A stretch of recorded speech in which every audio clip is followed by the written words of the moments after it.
আসসালামু আলাইকুম রহমতুল্লাহ। এই যে দেখতে পাচ্ছেন হাজার হাজার কবুতর। আমি এখন আছি আমাদের প্রিয় নবী হুজুরে পাক সাল্লাল্লাহু আলাইহি ওয়াসাল্লাম, যিনি আমাদের প্রাণের নবী, আমাদের মায়ের নবী, ভালোবাসার নবী রাসূল পাক সাল্লাল্লাহু আলাইহি সাল্লাম, যিনি যেখানে শুয়ে আছেন মদিনা।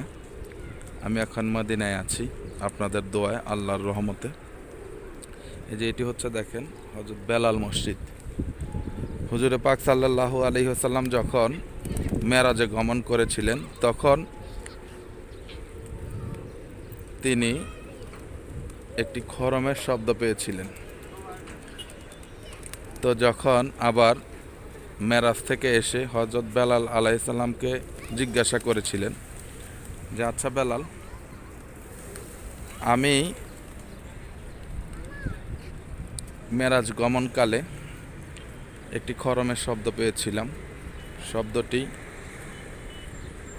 আমি যখন জিবরাইল আলাইহিস সালামকে জিজ্ঞাসা করলাম তখন সে বলল, শব্দটি হচ্ছে তোমার খরমের শব্দ। তো তুমি কি এমন আমল করো যে আমি মেরাজ গমন করে তোমার খরমের শব্দ পেলাম?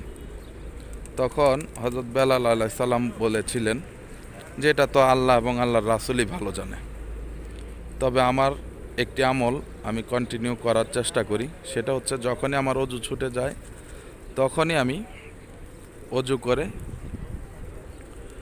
2 রাকাত তাহিয়াতুল অজু পড়ি সব সময়। আমরা যারা আছি মুসলমান ধর্মাবলম্বী, সেই ভাই ও বোনেরা আমরা চাইবো এই আমলটি করতে। আমাদের যখনই অজু থাকবে না, আমরা অজু করব, তখনই চাইবো অজু শেষে মসজিদে আর বোনেরা ঘরে, জানি না এটা বোনদের জন্য প্রযোজ্য কিনা, 2 রাকাত তাহিয়াতুল অজু পড়ার চেষ্টা করবো ইনশাআল্লাহ। এটা খুবই ফজিলতপূর্ণ আমল। আমাদের সবসময় উসিলা করতে হবে। আল্লাহ পাকই জানেন আমাদেরকে কখন কিসের উসিলায় মাফ করবেন।